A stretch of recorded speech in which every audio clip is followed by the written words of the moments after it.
En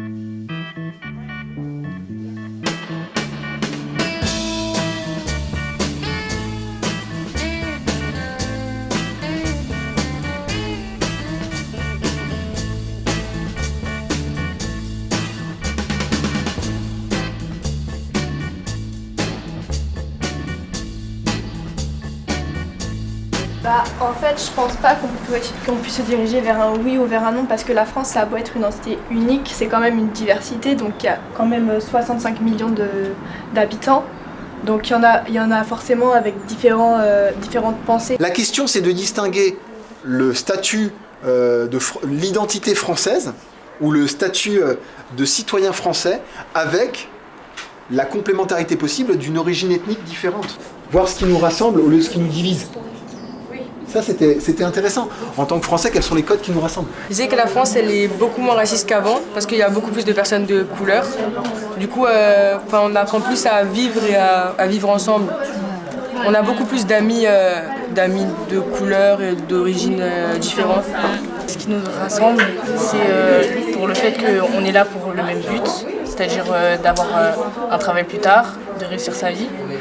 Quand on voit une personne, on fait pas trop attention, elle vient d'où, tout ça, genre on apprend à la connaître, si on a les mêmes délires, tout ça, on reste ensemble. Je veux dire, si demain je vois quelqu'un, je sais pas, il vient d'où, je m'en fous. C'est-à-dire sur ses origines, tu veux dire ethniques et sociales, les deux. Tu m'avais dit, Manon, que tu avais toi-même fait l'objet de remarques. Oui, parce que du coup, on voit que la couleur de peau, et donc du coup, on dit ouais, t'es blanche, t'es forcément française, et ça, c'est pas... Faut pas juger que la couleur de peau. C'est-à-dire que t'es blanche, donc t'es française, donc déjà il y avait une assimilation au fait que les Français étaient blancs. Et des Noirs en fait sont plus arrêtés que les Blancs. Et à quoi tu assimiles ça? Le racisme anti-blanc, je pense, c'est quand même moins violent. Enfin, dans la société, les contrôles au faciès, justement, ça concerne pas les Blancs, c'est plus les Noirs qui subissent, ou même les Arabes qui subissent ce genre de trucs. Dans la société et tout, t'es d'accord qu'un Noir va quand même être vachement plus subir des actions discriminantes qu'un Blanc. La question des origines, est-ce que vous avez eu l'impression qu'on vous a un jour désigné comme ça? Donc qu'on a eu un comportement raciste à votre égard? Dans votre parcours, aujourd'hui à 15 ans, tant mieux. Non mais c'est intéressant parce que ça c'est des questions qui vont tomber au débat.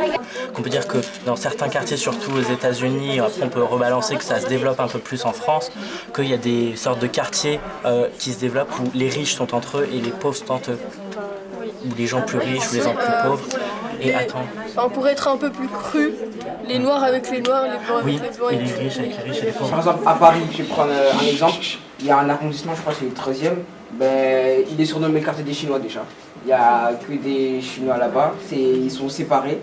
Et il y a un autre quartier, il n'y a que des blancs et des riches, et ils sont séparés des autres populations. Et par exemple, la France, ils ont construit des grandes tours où il n'y a que des immigrés, et ils les ont mis là, et ils ont construit d'autres maisons séparées avec des espaces verts, et ils ont mis les personnes plus aisées, comme les blancs et tout.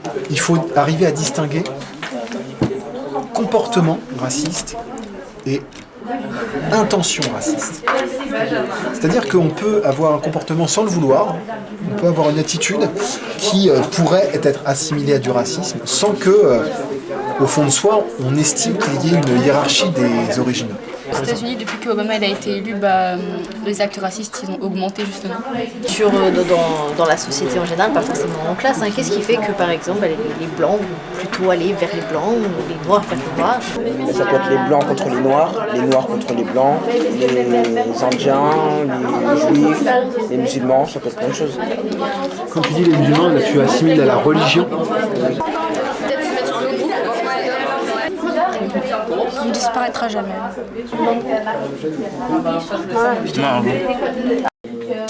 L'Amérique dirigée par... Il ne faut pas que tu nous montres en public pour ne pas nuire physique. On va d'abord vers la personne. Les nazis en France. Continuez à réfléchir à vos arguments.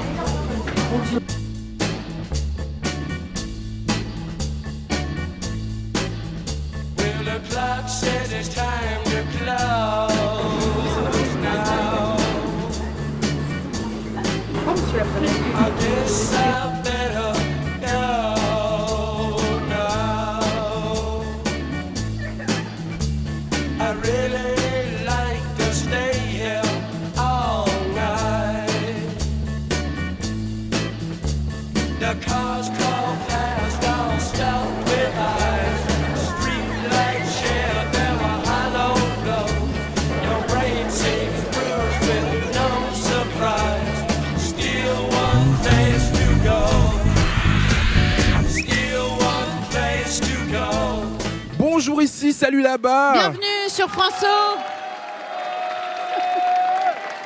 L'émission s'appelle Flash Talk, c'est un véritable forum posé au milieu de la ville et de ses habitants. Aujourd'hui, nous sommes dans le 19e arrondissement de Paris, dans ce sublime établissement culturel qui s'appelle le 104. On est réunis aujourd'hui pour parler de racisme. La France est-elle raciste? Discrimination, préjugés, c'est le quotidien de beaucoup de personnes racisées, comme on dit aujourd'hui. C'est un nouveau mot qui est entré dans le dictionnaire en 2019. Définition: personne touchée par le racisme, la discrimination. Alors, la France est-elle raciste? C'est la question qu'on va vous poser aujourd'hui. Vous allez vous en emparer puisque c'est vous qui allez faire ce débat.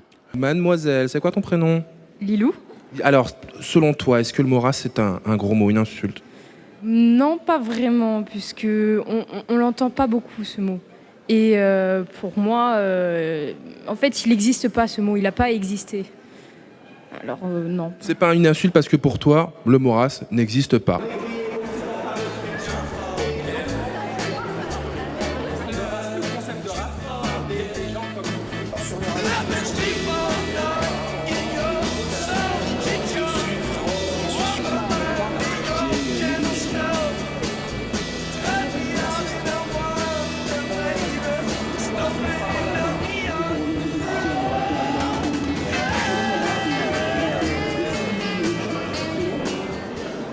Fondateur de la brigade anti-négrophobie, c'est écrit sur le t-shirt d'ailleurs. Bonjour Franco Lolia, comment ça va? Ça va, merci. Bon, je vous vois bouillir là de l'autre côté du tapis. Alors qu'est-ce que vous avez à répondre? Qu'est-ce que vous avez envie de dire? Non, je boue pas, hein. C'est-à-dire que je respecte le propos, simplement, effectivement, j'aurais une position plutôt inverse. Nous, on dirait plutôt que les institutions diffusent insidieusement un racisme parce que les populations sont éduquées par les institutions. Quand on dit « est-ce que la France est raciste ?», on n'attaque pas le peuple parce que le peuple est éduqué et formaté par les institutions de l'État. D'ailleurs, récemment, on a dit que l'école était obligatoire dès 3 ans. L'école, c'est un matraquage avec des informations, une histoire partisane. D'ailleurs, la carte de géographie met au centre l'Europe. C'est un point de vue totalement partisan. Donc, c'est un point de vue totalement blanco-centré. Et ça, c'est une vision du monde qu'on impose. Donc moi, ce que je veux dire, c'est que je serais plutôt partisan de dire qu'on n'a rien contre le peuple français. On comprend que s'il peut avoir des préjugés, c'est parce qu'il y a une histoire de la France qui a nourri ces préjugés et qui continue à les nourrir insidieusement à travers la télévision. Pourquoi pas l'école? Pourquoi pas l'appareil politique et tout ce qui s'ensuit? Donc là-dessus, on ne sera pas d'accord. Je me trouve aux côtés de Sarah. Sarah, vous avez quel âge? 15 ans. Ah, elle a 15 ans, Sarah. Elle est courageuse de prendre la parole dans Flash Talk. Sarah, vous vouliez réagir aux propos de Franco. Tout à l'heure, vous n'étiez pas tout à fait d'accord. Non, je ne suis absolument pas d'accord avec ce qu'a dit Monsieur Franco ici présent, parce que, à mon avis, le racisme n'est absolument pas inculqué à l'école. Parce que à l'école, on nous apprend que nous sommes tous sur le même piédestal, que nous sommes tous égaux, et qu'aucune ethnie n'est supérieure à telle ou inférieure à telle. Donc je trouve que ce qu'il a dit, eh bien, ça n'a pas de sens. Et le racisme au quotidien dans la société, vous le subissez? Vous l'avez déjà subi? Jamais, jamais.